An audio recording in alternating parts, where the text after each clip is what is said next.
So now we start with the third lecture of carbon and its compounds.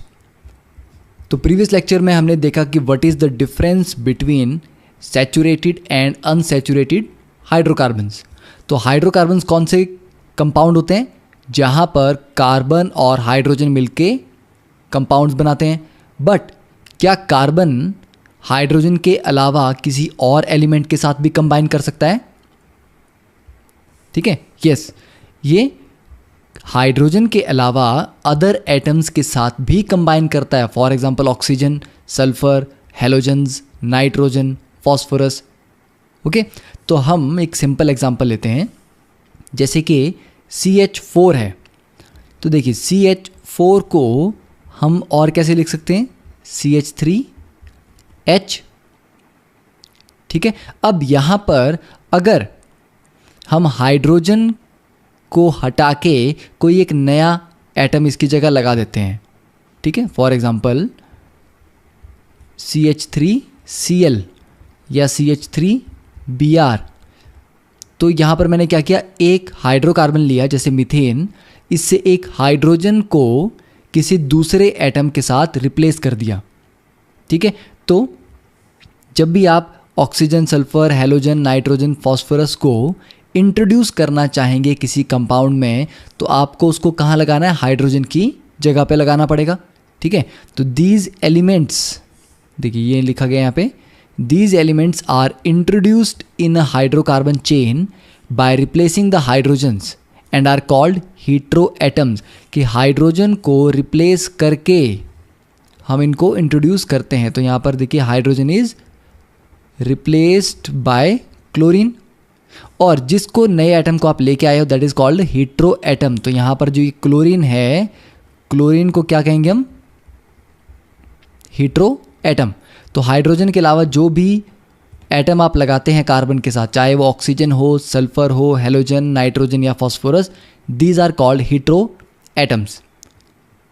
अब एक और चीज़ यहाँ पर नोट करने की है. अब जैसे यहाँ पर हमने क्लोरीन को यहाँ पर हमने रिप्लेस किया हाइड्रोजन के साथ. मान लीजिए आपने OH को रिप्लेस किया, ठीक है, हाइड्रोजन के साथ, मतलब हाइड्रोजन को हटा के OH लगा दिया. OH ग्रुप क्या बनाता है? Alcohol family. ठीक है, तो आप ये भी बोल सकते हैं कि हमने हाइड्रोजन और कार्बन के बीच में ऑक्सीजन को इंट्रोड्यूस कर दिया. ठीक है, तो बेसिकली हम OH को एज अ ग्रुप मानते हैं, और OH ये क्या बनाता है? अल्कोहल फैमिली देता है. तो अब ये क्या बन गया? इस कंपाउंड का नाम है मिथेनॉल. ये अल्कोहल फैमिली आ गई. ठीक है, वैसे ही हाइड्रोजन को हटा के आप CH3NH2 भी लगा सकते थे. NH2 कौन सी फैमिली बनाती है? ये फैमिली है अमीन्स की. ठीक है, तो इसका नाम है मिथेनामीन. तो डिफरेंट हम यहाँ पर बाहर से एटम्स लगा सकते हैं हाइड्रोजन की जगह पे. अब किसी भी हाइड्रोकार्बन को हम और कैसे रिप्रेजेंट कर सकते हैं? देखिए, any hydrocarbon can be represented as RH. ठीक है, where R is alkyl part. For example RH का मतलब है कि अगर आपके पास मीथेन है तो उसको आप कैसे लिख सकते हैं? CH3H. तो यहाँ पर जो CH3 है इसको क्या लिखेंगे हम? अल्काइल, मतलब एक कार्बन है तो मिथाइल हो गया. ठीक है, इसको हमने लिख दिया मिथाइल ग्रुप. वैसे ही आपके पास अगर C2H6 है तो इसको आप C2H5 और सिंगल H लिख सकते हैं. तो ये जो C2H5 है इसको क्या बोलेंगे हम? दो कार्बन का ग्रुप है तो ये इथाइल ग्रुप. तो जनरल वर्ड हो गया अल्काइल. सिंगल कार्बन होगा तो मिथाइल, 2 कार्बन है तो इथाइल. ठीक है, तो ये आपको यहाँ पर ध्यान रखना है कि किसी भी हाइड्रोकार्बन को हम RH की तरह से लिख सकते हैं. वैसे ही C3H8 अगर है तो ये क्या हो जाएगा? C3H7H लिख सकते हैं. तो C3H7 को 3 कार्बन का क्या बनेगा? Propyl group. ओके, तो ये होता है। तो ये कभी भी अगर आप किसी कंपाउंड में R दिखते हैं तो R का मतलब अल्काइल है।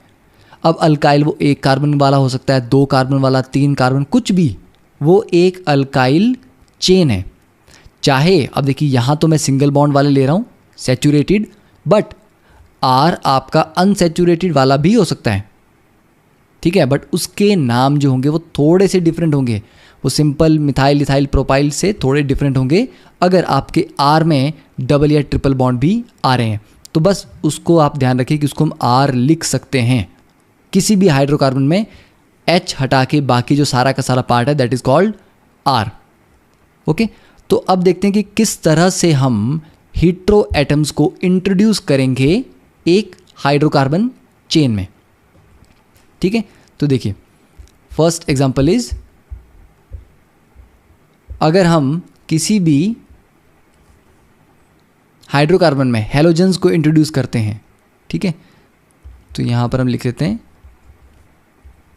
हीट्रो एटम कौन सा हम इंट्रोड्यूस करेंगे, उसको कौन सा फंक्शनल ग्रुप कहा जाएगा, ठीक है, और उसका फॉर्मूला क्या होगा। तो सबसे पहले अगर हम इंट्रोड्यूस करें हैलोजेंस को,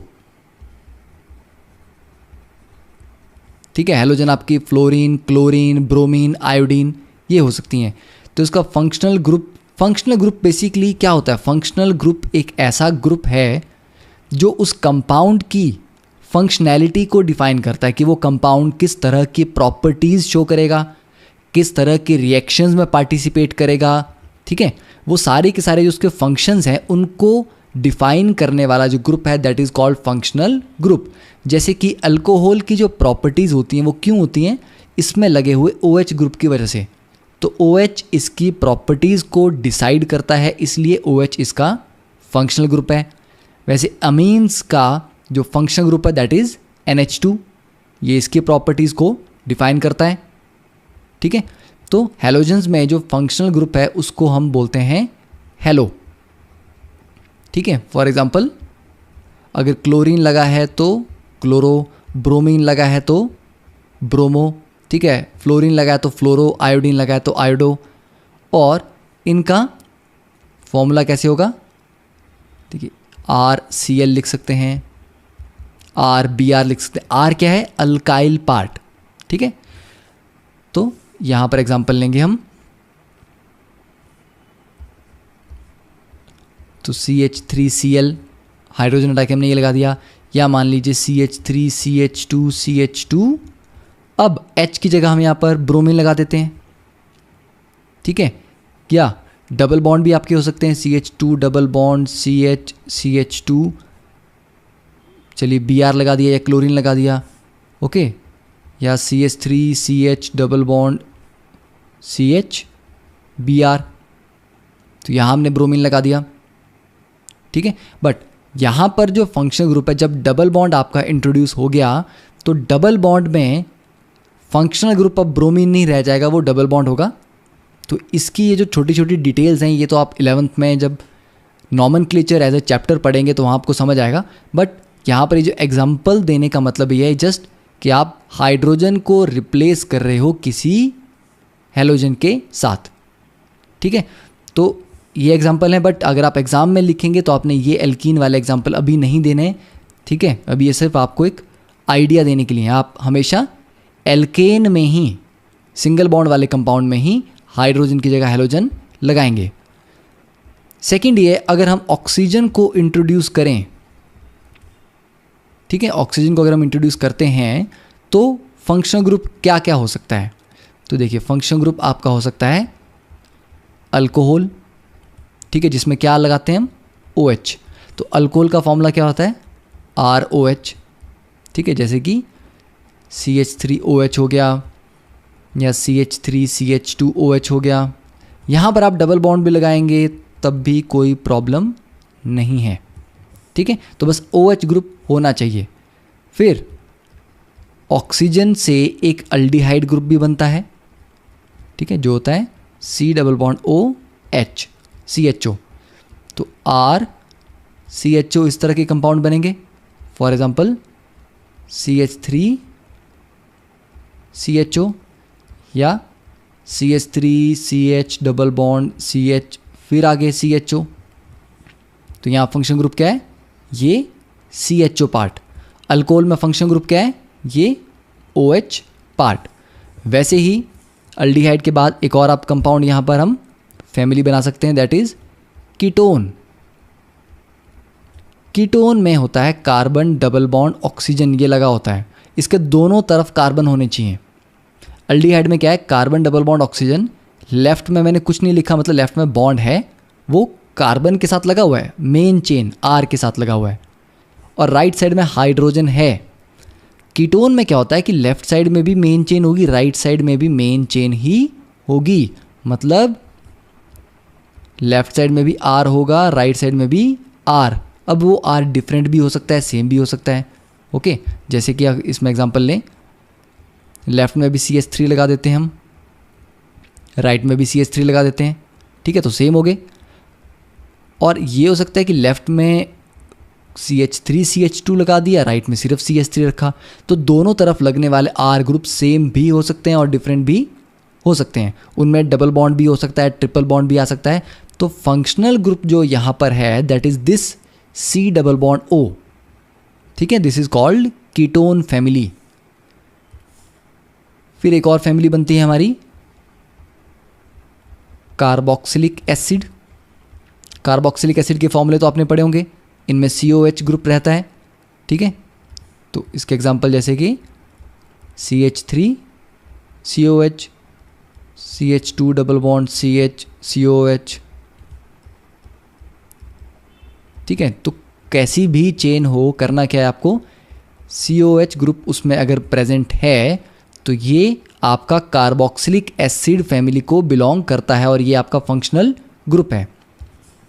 वैसे ही एक होता है एस्टर, जहाँ पर COOR ग्रुप यहाँ पर लगता है। R इज क्या पढ़ा है हमने, अल्काइल। अल्काइल का मतलब है कुछ भी हो सकता है, अल्काइल होना चाहिए, जैसे CH3 COOR। अब R को मैं CH3 भी लिख सकता हूँ, इसको मैं C2H5 भी लिख सकता हूँ, इसको C3H7 भी लिख सकता हूँ, ठीक है। डिफरेंट डिफरेंट वैरायटीज़ हो सकती हैं। तो लेफ़्ट में आपकी चेन कैसी है, कितनी लंबी है, ठीक है, उससे कोई फ़र्क नहीं पड़ता। COO ये लीजिए, CH डबल बॉन्ड CH2, इस तरह से लिख दिया। तो यहाँ पर जो फंक्शनल ग्रुप है दैट इज़ दिस COOR, ये इसका R वाला पार्ट है, ठीक है। तो चाहे इसमें सिंगल बॉन्ड हो, डबल बॉन्ड हो, ट्रिपल बॉन्ड हो, ये जस्ट एक अल्काइल पार्ट है। तो आई थिंक एस्टर भी समझ आ गया। तो ऑक्सीजन को इंट्रोड्यूस करके हम डिफरेंट डिफरेंट ग्रुप बना सकते हैं। वैसे ही नाइट्रोजन को अगर हम इंट्रोड्यूस करें तो क्या क्या बन जाएगा, अमाइंस, ठीक है। अमाइन अभी तो आप याद रखें सिर्फ NH2, अमाइन में आगे 1 डिग्री 2 डिग्री 3 डिग्री अमाइंस होती हैं, तो अभी सिर्फ हम पढ़ेंगे NH2 ग्रुप लगना चाहिए, मतलब R के आगे NH2 लगा हुआ हो। जैसे CH3 के आगे NH2 लगा दिया, CH3 CH2, इसके आगे हमने NH2 ग्रुप लगा दिया। डबल बॉन्ड आपको लगाना है बीच में, आप लगा सकते हैं, ओके। तो इस तरह से और भी बहुत सारे डिफरेंट इसके एग्जांपल हैं, बट ये कुछ सिंपल एग्जांपल। तो अमाइन हमने लगा दिया। अब और क्या हम इंट्रोड्यूस कर सकते हैं, देखिए और क्या हमने यहाँ पे लिया था, ऑक्सीजन इंट्रोड्यूस करके हमने देख ली, हेलोजन इंट्रोड्यूस कर दिया, नाइट्रोजन कर दिया, सल्फर। तो सल्फर वैसे ही लगता है जैसे ऑक्सीजन लगती है, जैसे OH आपने लगाया, ठीक है। तो सल्फर वाले जो कंपाउंड्स हैं उनको जनरली डिफरेंट डिफरेंट नाम से आप उनको यूज़ कर सकते हो। जनरली एक वर्ड यूज़ किया जाता है मरकैप्टो, ठीक है। तो यहाँ पर SH लगता है, ठीक है, ये कॉमन एक ग्रुप है। तो यहाँ पर जैसे ROH आपने लगाया था, RSH लग जाएगा। तो जैसे कि CH3SH, CH3 CH2SH, तो इस तरह से डिफरेंट डिफरेंट फंक्शनल ग्रुप्स हम लगा सकते हैं। तो अब हम फिर से एक बार रिवाइज करते हैं कि फंक्शनल ग्रुप्स क्या होते हैं। ऐसे ग्रुप, एटम भी हो सकता है और एक ग्रुप ऑफ एटम्स भी हो सकते हैं जो किसी कंपाउंड की प्रॉपर्टीज़ को डिफाइन करते हो, उसकी फंक्शनैलिटी को डिफाइन करते हो। Those are called functional groups. ठीक है, तो दैट इज़ क्लियर। तो फंक्शनल ग्रुप बहुत ज़्यादा होते हैं, ईथर होते हैं, फिर हमारे असाइल हैलाइड्स होते हैं, एल्कीन भी फंक्शनल ग्रुप है, एल्काइन अपने आप में एक फंक्शनल ग्रुप है, अमाइड्स हैं। तो वो ज़्यादा डिटेल हम सीनियर क्लासेस में पढ़ेंगे। ओके, अब देखते हैं नेक्स्ट इज होमोलोगस सीरीज। तो प्रीवियस लेक्चर में हमने होमोलोगस वर्ड यूज़ किया था। तो मैंने आपको कहा था कि मीथेन, इथेन, प्रोपेन, ब्यूटेन में किस किस चीज़ का डिफरेंस आ रहा है, सिर्फ एक CH2 ग्रुप का। तो अगर जनरल एग्जांपल लें, जैसे अगर हम एल्केन्स का ही एग्जांपल लेते हैं, तो CH4 है, फिर C2H6, C3H8, C4H10। तो इनके बीच में किस चीज़ का डिफरेंस आ रहा है, CH2 ग्रुप का। एक एक CH2 ग्रुप ऐड करते जाएंगे तो हमें ये अगला स्ट्रक्चर मिलता जाएगा। और ये सारे किस फैमिली को बिलोंग करते हैं, एल्केन फैमिली को। वैसे ही अगर हम एल्कोहल फैमिली में देखें तो एल्कोहल फैमिली में सिंगल कार्बन वाला आ जाएगा CH3OH, 2 कार्बन वाला आएगा CH3CH2OH, 3 कार्बन वाला CH3CH2OH। ओके, तो यहाँ पर भी किस चीज़ का डिफरेंस आ रहा है, एक CH2 ग्रुप आप ऐड कर रहे हो। ठीक है, देखिए यहाँ पर ये वाला CH2 ऐड हो गया, यहाँ पर ये CH2 ऐड हो गया। तो यहाँ पर हम देख सकते हैं कि एक ही फैमिली में नेक्स्ट से नेक्स्ट मेंबर जाने के लिए हम सिर्फ CH2 ग्रुप ऐड कर रहे हैं। तो ये जो एक सीरीज़ बन रही है कंपाउंड्स की, इस सीरीज़ को कहा जाता है होमोलोगस सीरीज़। ओके, तो होमोलोगस सीरीज़ की अगर हम डेफिनेशन लिखेंगे तो डेफिनेशन होगी a homologous series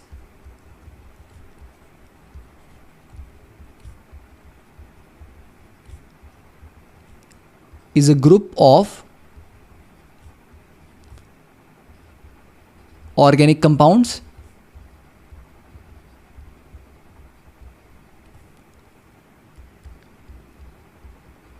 usually listed in order of increasing size, कि इंक्रीजिंग साइज के ऑर्डर में उन्हें हमने लिखा है having same functional group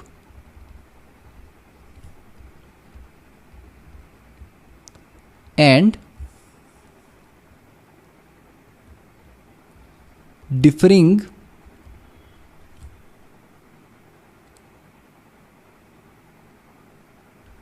by CH2 groups for adjacent members।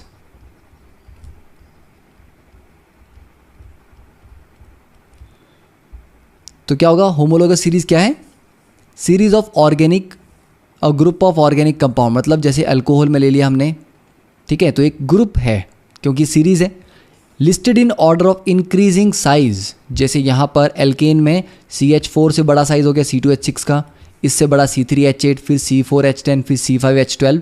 तो एक इंक्रीजिंग साइज में हम चल रहे हैं। सबका फंक्शनल ग्रुप सेम होना चाहिए। ये नहीं कि आप एल्केन की होमोलोगस सीरीज में बीच में अल्कोहल डाल दें या कीटोन डाल दें, कार्बोक्सिलिक एसिड डाल दें। अगर अल्कोहल की सीरीज है तो सभी अल्कोहल होने चाहिए, कार्बोक्सिलिक एसिड की है तो सभी कार्बोक्सिलिक एसिड होने चाहिए। ठीक है, तो फंक्शनल ग्रुप सेम होना चाहिए। और जो एडजेसेंट मेंबर्स हैं उनमें, एडजेसेंट का मतलब जिनमें एक कार्बन का डिफरेंस आ रहा है, तो एडजेसेंट मेंबर्स में सिर्फ एक CH2 ग्रुप का डिफरेंस आना चाहिए। ओके, तो ये बहुत ज़्यादा इसमें इंपॉर्टेंट है। तो ये होमोलोगस सीरीज़ के ऊपर क्वेश्चन आपको 11th क्लास में जब आप ऑर्गेनिक केमिस्ट्री पढ़ेंगे तो वहाँ आपको क्वेश्चन आएगा कि define homologous series and what are the characteristics of homologous series. ठीक है, तो अभी हमने डिफाइन भी कर दिया, कैरेक्टरिस्टिक्स को भी हम थोड़ा देख लेते हैं। तो पहले हम एग्जाम्पल ले लेते हैं इसके। तो एल्केन्स का एग्जाम्पल और अल्कोहल का हमने देख लिया। अब एल्डिहाइड्स के एग्जाम्पल इसमें लिखे हम। तो एल्डिहाइड सबसे सिंपलेस्ट होता है HCHO। इसमें एक CH2 ऐड कर दो तो क्या बनेगा, CH3CHO। एक और CH2 ऐड कर दो तो CH3CH2CHO। एक और ऐड कर दोगे तो CH3CH2CH2CHO। ये एल्डिहाइड्स के लिए हो गया। देन कीटोन्स के लिए तो सिंपलेस्ट कीटोन है, उसमें दोनों तरफ कार्बन तो होना चाहिए, तो ये 3 कार्बन का होगा।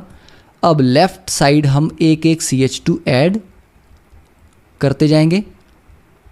ठीक है, आप राइट में भी ऐड कर सकते हैं, बट सिंप्लिसिटी के लिए हम लेफ्ट साइड में ऐड कर रहे हैं। फिर कार्बोक्सिलिक एसिड के लिए तो सबसे सिंपल कार्बोक्सिलिक एसिड क्या होता है, फॉर्मिक एसिड HCOH। एक CH2 ऐड करेंगे तो CH3COH। This is acetic acid. जो आपके घर में सिरका होता है, विनेगर, वो क्या होता है, basically acetic acid. Okay, formic acid किस में मिलता है, चींटियों में, एंट्स में।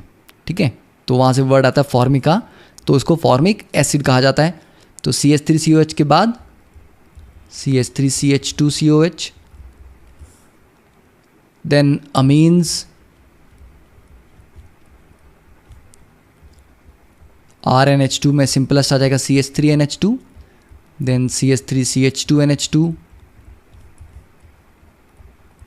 तो इस तरह से आप एग्जाम्पल लिख सकते हैं कि ये एक होमोलोगस सीरीज़ है, क्योंकि हम इंक्रीजिंग साइज की तरफ जा रहे हैं। धीरे धीरे हम साइज बढ़ा रहे हैं। ठीक है, बाय एडिंग CH2 ग्रुप। अब हम इसकी कैरेक्टरिस्टिक्स को भी पढ़ लेते हैं। ठीक है, जो हमने 11th में करना है, अगर उसको थोड़ा सा भी हम देख ही लेंगे तो बेटर है, आपको 11th में वो ज़्यादा अच्छे से याद रहेगा। तो देखिए, कैरेक्टरिस्टिक्स ऑफ होमोलोगस सीरीज। ठीक है, कि इसके क्या क्या कैरेक्टर्स होते हैं। सबसे पहली चीज़, same functional group. The members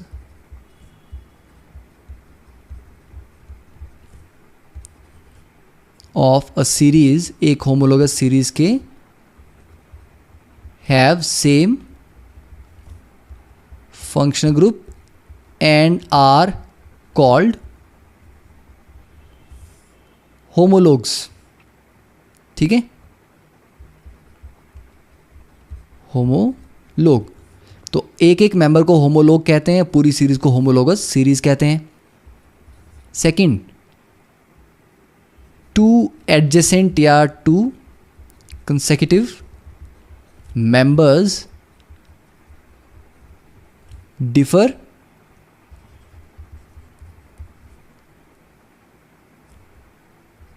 bye CH2 group और 14 AMU। कि एक कार्बन का कितना वेट होता है, 12 AMU, 2 हाइड्रोजन का हो जाएगा 2। तो अगर आप मास का डिफरेंस देखें तो 14 AMU का मास डिफरेंस होगा, और अगर आप स्ट्रक्चर में देखें तो एक CH2 ग्रुप का डिफरेंस होगा। थर्ड थीम, ठीक है, थर्ड कैरेक्टर क्या है, they have same general formula. General formula का मतलब जैसे कि एल्केन का फॉर्मूला क्या होता है, CnH2n+2। ओके, और एल्कीन का CnH2n, एल्काइन का CnH2n-2। तो इनके सबके जनरल फॉर्मूला सेम होते हैं। ठीक है, तो इसमें अगर जनरल फॉर्मूला हम लिख दें तो सारे के सारे जो एल्केन फैमिली के हैं वो CnH2n+2 को ओबे करेंगे फॉर्मूलाज को। एल्कीन्स वाले CnH2n, alkynes CnH2n-2। Then alcohols में क्या किया था हमने, एक हाइड्रोजन को हटा के OH लगाया था, तो CnH2n+1 OH। मतलब जो एल्केन था आपका, एल्केन में C हाइड्रोजन कितने थे, 2n+2, एक हटा दो और OH लगा दो तो 2n+1 रह जाएंगे और एक OH लग जाएगा। और इसको ऐसे भी लिख सकते हैं CnH 2n+2O, क्योंकि एक हाइड्रोजन जो है इसको यहाँ पर ऐड कर देंगे तो फिर से हाइड्रोजन 2n+2 हो जाएंगे और एक ऑक्सीजन रह जाएगा। अब इसमें ध्यान रखना है कि ये जो अल्कोहल का फॉर्मूला लिखा गया है ये कौन से हैं, सैचुरेटेड अल्कोहल, क्योंकि ये एल्केन से बने हैं, इनमें पहले ही कोई कार्बन डबल बॉन्ड या ट्रिपल बॉन्ड नहीं है। ठीक है, तो ऐसा मत करना कि कार्बन कोई अल्कोहल था उसमें डबल बॉन्ड था, ट्रिपल बॉन्ड था और आपने ये फॉर्मूला अप्लाई कर दिया। तो ये फॉर्मूला आया है एल्केन से, इसलिए ये सैचुरेटेड अल्कोहल्स का होगा। ठीक है, तो ये कुछ जनरल फार्मूलाज हैं। तो सारे के सारे अल्कोहल जैसे मिथेनॉल, इथेनॉल, प्रोपेनॉल, ब्यूटेनॉल इसी फॉर्मूला को ओबे करेंगे। ठीक है, एग्जांपल देख लीजिए, N की वैल्यू हम 3 डालते हैं तो C3H कितना आएगा, 3 × 2 6 2 8 C3H8O। अब इसको ड्रॉ करें तो CH3 CH2 CH2 OH, 3 carbon है, 8 हाइड्रोजन है, ठीक है, और एक ऑक्सीजन है। तो ये क्या है, प्रोपेनॉल। 2 कार्बन के लिए ट्राई कर सकते हैं, 4 कार्बन के लिए, 5 कार्बन के लिए, तो डिफरेंट। तो इनका जनरल फॉर्मूला जो होता है वो सेम होता है। तो वैसे ही अल्डिहाइड्स के लिए हमने क्या किया था, एक हाइड्रोजन हटा के CHO लगा दिया था तो 2n+1 CHO। ठीक है, ये आपको इजी रहेगा याद करने के लिए। कार्बोक्सिलिक एसिड में क्या किया था हमने, एक हाइड्रोजन हटा के COH लगा दिया था तो CnH2n+1 COH। तो इस तरह के मतलब सबके जनरल फॉर्मूला सेम होंगे क्योंकि सभी मेंबर एक फैमिली को बिलोंग करते हैं। तो ये 3 पॉइंट्स। फोर्थ, अब क्योंकि सबके फंक्शनल ग्रुप सेम हैं तो फंक्शनल ग्रुप ही हमारी केमिकल और फिजिकल प्रॉपर्टीज़ को डिफाइन करते हैं। ठीक है, इसलिए जब फंक्शनल ग्रुप सेम है, फैमिली सेम है, तो मतलब केमिकल प्रॉपर्टीज़ भी क्या होंगी, सेम होंगी। तो members have similar physical and chemical properties. कि अल्कोहल में हाइड्रोजन बॉन्डिंग होती है तो सभी अल्कोहल में होगी। ठीक है, तो कार्बोक्सिलिक एसिड एसिडिक होते हैं तो सारे ही होंगे। हाँ, कुछ ज़्यादा एसिडिक होंगे, कुछ कम होंगे, बट एसिडिक तो होंगे। तो similar physical and chemical properties होंगी। ठीक है, पर केमिकल प्रॉपर्टीज़ में जो डिफरेंस है वो आता जाएगा, साइज जैसे बढ़ता जाएगा तो थोड़ा सा है कि किसी की रिएक्टिविटी ज़्यादा है, किसी की रिएक्टिविटी थोड़ी कम है। ओके, फिर आप बोल सकते हो कि the members can be prepared by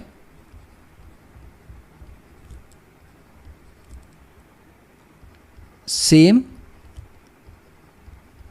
method of preparation.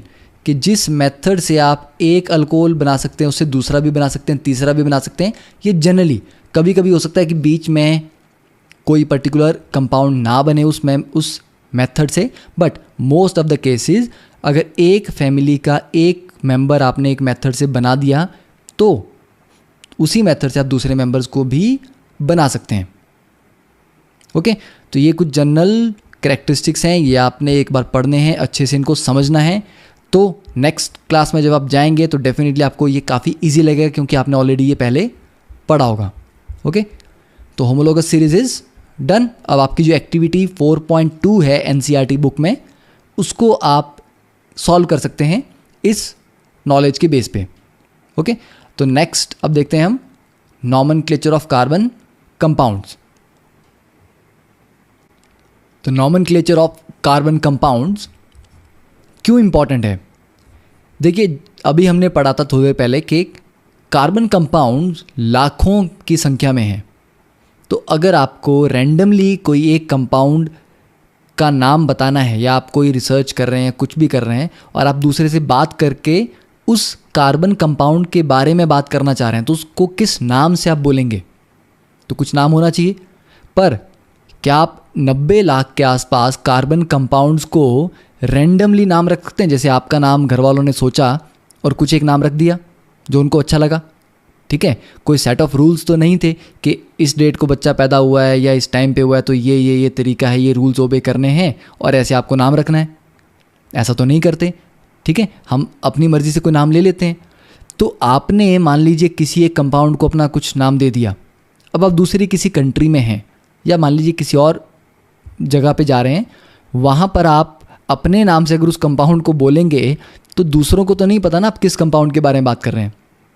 तो साइंटिफिक लैंग्वेज में वर्ल्ड वाइड हर एक कंपाउंड का एक पर्टिकुलर नाम होता है, ताकि आप किसी भी कंट्री में जाएं, कहीं भी जाएं, उस नाम पे सभी जानते हैं कि ये किस कंपाउंड की बात कर रहे हैं। तो हमें एक सेट ऑफ रूल्स को ओबे करना पड़ता है। एक रूल होता है कि कितनी लेंथ होगी चेन की, क्या क्या ग्रुप लगे होंगे, तो कैसे उसका नाम रखा जाएगा।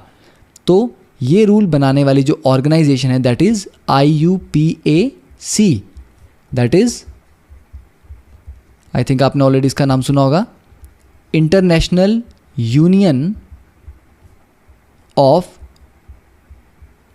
प्योर एंड अप्लाइड केमिस्ट्री,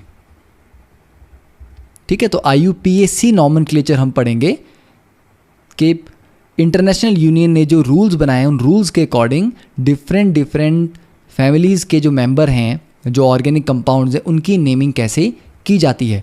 तो जब हम नेमिंग करते हैं तो एक तरीका होता है, कुछ नाम हम पहले उसके ऐड करते हैं, कुछ उसके पहले ऐड करेंगे, दैट इज़ कॉल्ड प्रीफिक्स, ठीक है। प्री का मतलब पहले, फिक्स का मतलब लगाना। तो नाम से पहले हम कुछ ऐड करते हैं, ठीक है। जैसे आप किसी आदमी का नाम लिखते हो, आप मिस्टर लिखते हो, सर लिखते हो, ठीक है। वो क्या हो रहे हैं, उनके नाम से पहले लग रहे हैं, प्रीफिक्स। तो उसके आगे एक टर्म आती है वर्ड रूट। वर्ड रूट आपको बताता है कि कितने कार्बन हैं उस कंपाउंड में, मेन चेन में कितने कंपाउंड हैं, कार्बन है। फिर उसके लास्ट में एक कुछ ऐड होगा, that is called suffix. Suffix मतलब जो पीछे ऐड होता है, ठीक है। तो 3 चीज़ें अभी, ठीक है, ये 3 आगे फर्दर डिवाइड होती हैं, बट अभी के लिए आप रख सकते हैं कि एक होता है वर्ड रूट, उससे पहले कुछ लगाया जाता है प्रीफिक्स और उसके बाद कुछ लगाया जाता है दैट इज़ सफिक्स। तो जो वर्ड रूट है ये आपको बताता है number of carbon in parent chain. हम एक पेरेंट चेन डिसाइड करते हैं, उसमें कितने नंबर ऑफ कार्बन हैं ये उससे आता है। तो वर्ड रूट 1 कार्बन के लिए होता है, मिथ 2 कार्बन के लिए होता है, इथ 3 के लिए, प्रॉप 4 कार्बन के लिए, ब्यूट 5 कार्बन के लिए, पेंट 6 कार्बन के लिए, हेक्स, फिर हैप्ट, फिर ऑक्ट, ओके। तो इस तरह से ये चलता है वर्ड रूट। फिर सफिक्स में जैसे आपने कहा इथेनॉल, प्रोपेनॉल, ठीक है, तो आपने क्या लगाया आगे एंड में उसके, प्रॉप एनोल, मिथ एनोल, ठीक है। या आपने कार्बोक्सिलिक एसिड को कहा मिथेनोइक एसिड, तो मिथ के आगे क्या लगाया, एनोइक एसिड, ठीक है। तो सफिक्स में भी 2 इसके डिवीज़न हो जाते हैं, एक होता है प्राइमरी सफिक्स और एक आ जाता है सेकेंडरी सफिक्स, ठीक है। प्राइमरी के अंडर आपके आते हैं एन, इन, आइन, मतलब सिंगल बॉन्ड होंगे तो एन, जैसे methane, propane, butane. Double and तो इथीन, प्रोपीन, ब्यूटीन, ठीक है। ट्रिपल होगा तो इथाइन, प्रोपाइन। सेकेंडरी में आपके जो फंक्शनल ग्रुप हैं, जैसे लास्ट में अल्कोहल में ओल लगता है, कार्बोक्सिलिक एसिड में ओइक एसिड लगता है, ठीक है। वैसे प्रीफिक्स में भी कुछ लगेंगे। तो ये एक तरीका है, ठीक है, ये एक रूल है, इस तरह से हम नाम लिखते हैं। तो पहले बात करते हैं हम सिंपल हाइड्रोकार्बन्स की, ठीक है, एल्केन्स की हम बात करते हैं। तो एल्केन्स में प्रीफिक्स अभी हमने कुछ नहीं लगाया, सिंपल एल्केन्स है तो प्रीफिक्स भूल जाएं। वर्ड रूट प्लस क्या होगा वहाँ पे, सफिक्स। तो इनमें जो सफिक्स लगता है एल्केन में वो एन होता है। तो यहाँ से एल्केन से ही वर्ड पता लग रहा है, देखिए एन, एन ये सफिक्स है। एल्क मतलब अल्काइल ग्रुप, मिथाइल है, इथाइल है, प्रोपाइल। ओके, तो यहाँ पर ये टेबल दिया गया है, यहाँ पर आप देख सकते हैं कि 1 to 4 तो हम जानते हैं, मिथेन, इथेन, प्रोपेन, ब्यूटेन। 5 के लिए पेंट एन, ठीक है, तो 5 कार्बन का आ गया पेंट। उसके आगे सफिक्स, क्योंकि सिंगल बॉन्ड है तो एन। 6 कार्बन के लिए हेक्सेन, 7 के लिए हेप्टेन, 8 के लिए ऑक्टेन, 9 के लिए नोनेन, 10 के लिए डेकेन, अनडेकेन, डोडेकेन, ट्राइडेकेन। तो ये एक बार आप लिखें इसको और एक बार इसको याद करें, ठीक है। आपको एटलीस्ट 13 या 15 तक तो ये याद होने चाहिए। तो एल्केन्स हमने इस तरह से लिख दिए, ठीक है। अब एल्केन में अगर हम एक हाइड्रोजन को हटा के हेलोजन लगा दें तो क्या होता है,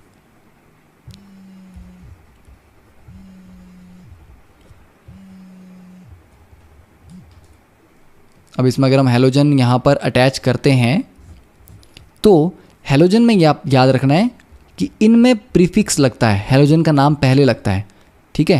प्रीफिक्स होता है हेलो। फॉर एग्जांपल अगर आप क्लोरीन लगा रहे हैं तो क्लोरो, ब्रोमीन लगा रहे हैं तो ब्रोमो, फ्लोरीन लगा रहे हैं तो फ्लोरो, आयोडीन लगा रहे हैं तो आयोडो, ठीक है। और जो सफिक्स है वो क्या होगा, एन, ईन, आइन। क्या आप सिंगल बॉन्ड वाले कंपाउंड ले रहे हैं, डबल बॉन्ड वाले या ट्रिपल बॉन्ड वाले? तो हम सिंगल बॉन्ड वालों से स्टार्ट करेंगे। एल्केन के एंड में हम लगाएंगे हेलोजन्स। तो सिंपल है, एक कार्बन का CH3Cl, ये क्या हो जाएगा, देखिए हेलो मैंने कहा ना पहले लगेगा प्रीफिक्स, तो क्लोरीन लगी थी तो क्लोरो को पहले लिखा, एक कार्बन है तो मिथ और सारे सिंगल बॉन्ड हैं तो एन, तो क्लोरो मिथेन।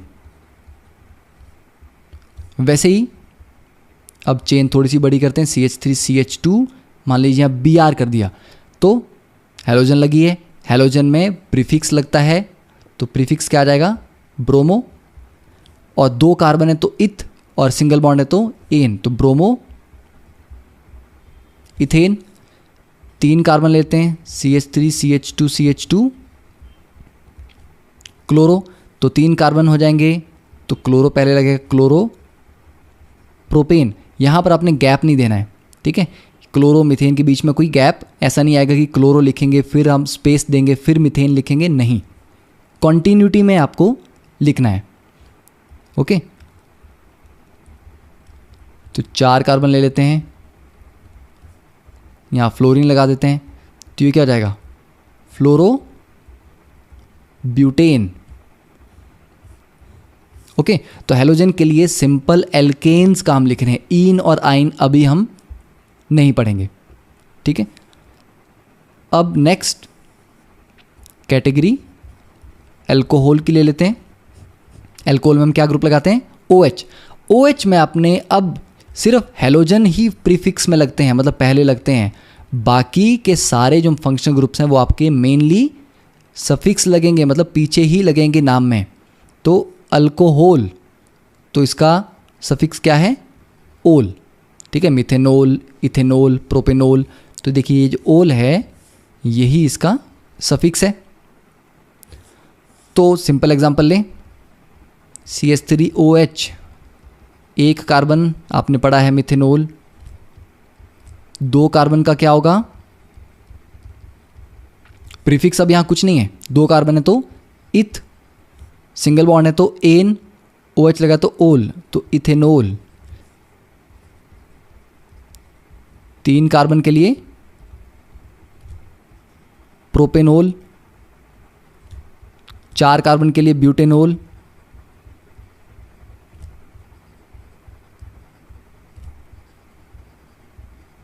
ठीक है। तो इस तरह से आप अल्कोहल भी लिख सकते हैं, pentanol, hexanol, heptanol, octanol, nonanol, okay. Then aldehydes,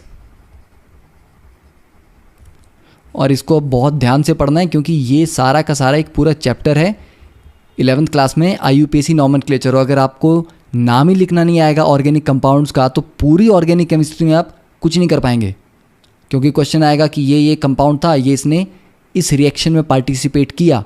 अगर आपको कंपाउंड का स्ट्रक्चर ही नहीं पता तो आप रिएक्शन क्या करेंगे? ठीक है, तो नाम लिखना, ये रूल्स आने बहुत ज़्यादा ज़रूरी हैं ऑर्गेनिक केमिस्ट्री स्टार्ट करने के लिए। और आने वाली 2 क्लासेस में आपकी ऑर्गेनिक केमिस्ट्री बहुत ज़्यादा आपको डिटेल में पढ़नी है। तो अभी से इसको आप थोड़ा एडवांस लेवल पे भी अगर तैयारी करेंगे तो नेक्स्ट लेवल बहुत इजी लगेगा आपको। तो एल्डिहाइड के लिए भी सफिक्स होता है, दैट इज़ अल। ठीक है, अब देखिए अल को कैसे यूज़ करेंगे। अब यहाँ पर जो सबसे सिंपलेस्ट है दैट इज़ HCHO। एक ही कार्बन है इसमें। हाँ, इसमें ध्यान ये रखना है कि जो एल्डिहाइड में कार्बन होता है वो CHO ग्रुप का भी काउंट होता है। ऐसा नहीं कि आपको इसके अलावा जो कार्बन है वो काउंट करने हैं, इसका कार्बन भी काउंट होगा। तो एक कार्बन है तो मिथ।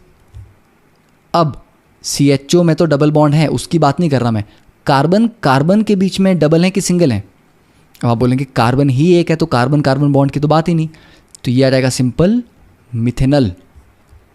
अब दूसरा आ जाएगा CH3CHO। अब यहाँ देखिए कार्बन कार्बन के बीच में सिंगल बॉन्ड है, 2 कार्बन है तो इथ, क्योंकि सिंगल बॉन्ड है तो एन और सफिक्स लगेगा अल, तो इथेनल।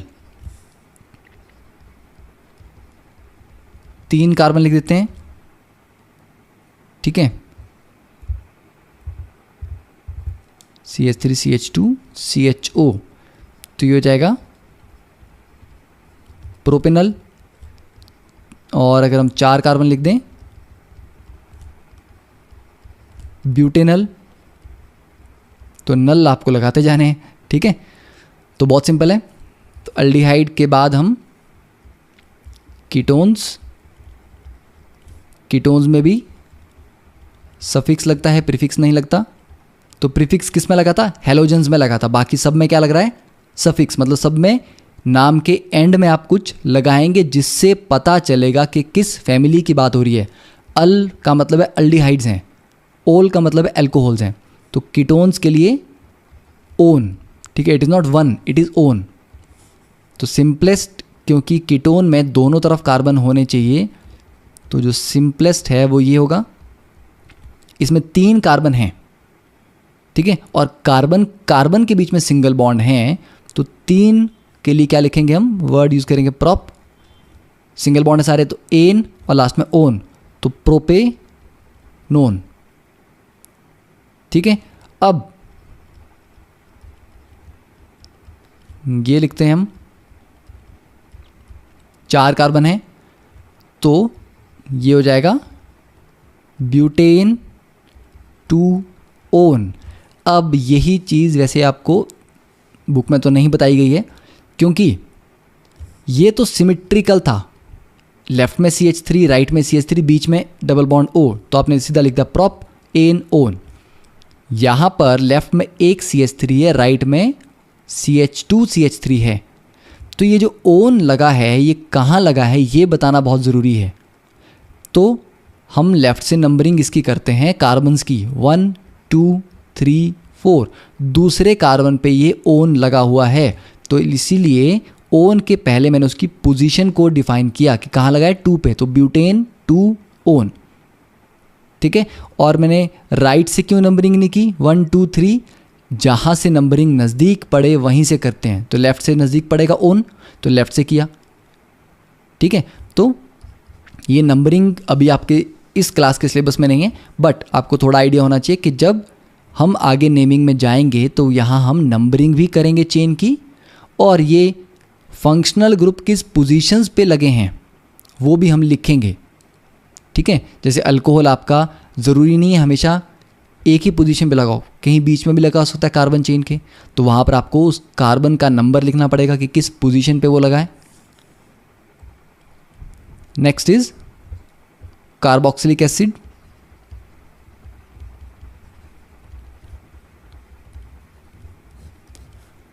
तो यहाँ पर सफिक्स इज ओइक एसिड। तो सबसे सिंपल होता है HCOH, और ये कार्बन भी काउंट होगा। तो सिंगल कार्बन है तो मिथ एनोइक एसिड। अब 2 कार्बन्स के लिए अगर हम लेंगे तो CH3COH, तो ये बन जाएगा इथेनोइक एसिड। अब 3 कार्बन के लिए आप लिख लिए, क्या होगा CH3CH2COH, that is propanoic acid. तो वैसे ब्यूटेनोइक एसिड, पेंटेनोइक एसिड, ठीक है, तो ये कार्बोक्सिलिक एसिड्स हो गए। अब देखते हैं next is alkenes, double bond. Okay, तो एल्कीन में जो सफिक्स होता है, अब तक हमने एन लगाते आए, अब क्योंकि डबल बॉन्ड है तो यहाँ पर लगेगा इन, उसके आगे कुछ नहीं लगता, ठीक है। जैसे हम यहाँ पर ऐसे एन के आगे ओइक लगाया, एल्कीन्स में सिर्फ इन लगता है, तो ये जो इन है यही इसका सफिक्स है। तो सबसे सिंपल एग्जांपल है CH2 double bond CH2, that is 2 carbon ethene. अब 3 कार्बन लेते हैं और एक डबल बॉन्ड हम लगा देते हैं। अब यहाँ पर जब डबल बॉन्ड लगा है तो इसका नाम क्या होगा, 3 कार्बन है तो प्रोपीन, प्रोपीन। 4 कार्बन ले लेते हैं। अब 4 कार्बन में पॉसिबिलिटीज अलग अलग हैं। 4 कार्बन में दोनों तरह से लिख सकता हूँ ना मैं, देखिए 1 2 3 4, 1 2 3 4। पहले स्ट्रक्चर में 1 और 2 कार्बन के बीच में डबल बॉन्ड है, दूसरे में 2 और 3 के बीच में डबल बॉन्ड है। तो अब अगर मैं इनको सिंपली, इसको मैं सिंपल ब्यूटीन लिख दूं तो कन्फ्यूज़न ये क्रिएट होगा कि सामने वाले को समझ नहीं आएगी कि इन 1 और 2 के बीच में लगा है या 2 और 3 के बीच में लगा है। अब ये मत बोलना कि 3 और 4 के बीच में भी लग सकता था, क्यों? ये पहला वाले स्ट्रक्चर को उल्टा करेंगे तो ये लेफ्ट में आ जाएगा, ठीक है। तो नंबरिंग हमेशा वहाँ से स्टार्ट करते हैं जहाँ से फंक्शनल ग्रुप नज़दीक पड़ता हो, तो इसलिए हमने यहाँ 1 यहाँ से स्टार्ट किया। और दूसरा वाला सिमेट्रिकल है, दोनों तरफ से बीच में आएगा। तो जब ऐसा स्ट्रक्चर हो तो यहाँ पर उसका पोजीशन मेंशन करनी पड़ती है, इसलिए पहले वाले को तो आप लिख सकते हैं ब्यूटीन, बट बेटर है कि ब्यूट 1 इन लिखें, दूसरे वाले को आप लिखें ब्यूट 2 इन। तो अब हमने स्पेसिफाई कर दिया कि डबल बॉन्ड किस पोजीशन पे लगा हुआ है, ठीक है। वैसे ही यहाँ पर कितने कार्बन हैं, 5, तो ये कितना हो जाएगा, पेंट। अब देखिए नंबरिंग कहाँ से चलेगी, लेफ्ट से चलते हैं तो 2 पे डबल बॉन्ड आ रहा है, राइट से चलते तो 3 पे आता, तो जल्दी आना चाहिए ना, तो मतलब 2 वाला लेफ्ट से जो नंबरिंग है ये करेक्ट है। इसलिए नाम जब लिखेंगे तो पेंट 2 इन ये लिखा जाएगा। तो ये एल्कीन्स की नेमिंग हो गई। Then triple bond, that is alkynes. तो जैसे एल्कीन में सफिक्स हमारा इन था, एल्काइन में क्या होगा, आइन। तो सबसे simplest CH triple bond CH, that is 2 carbon तो इथाइन। फिर CH3 C triple bond CH, ये प्रोपाइन। यहाँ भी कुछ लिखने की ज़रूरत नहीं, क्योंकि चाहे आप यहाँ पर ट्रिपल बॉन्ड लगाएं या पहले और दूसरे के बीच में लगाएं, बात बराबर ही है, वो 1 पोजीशन पे ही आएगा अगर आप नंबरिंग करेंगे।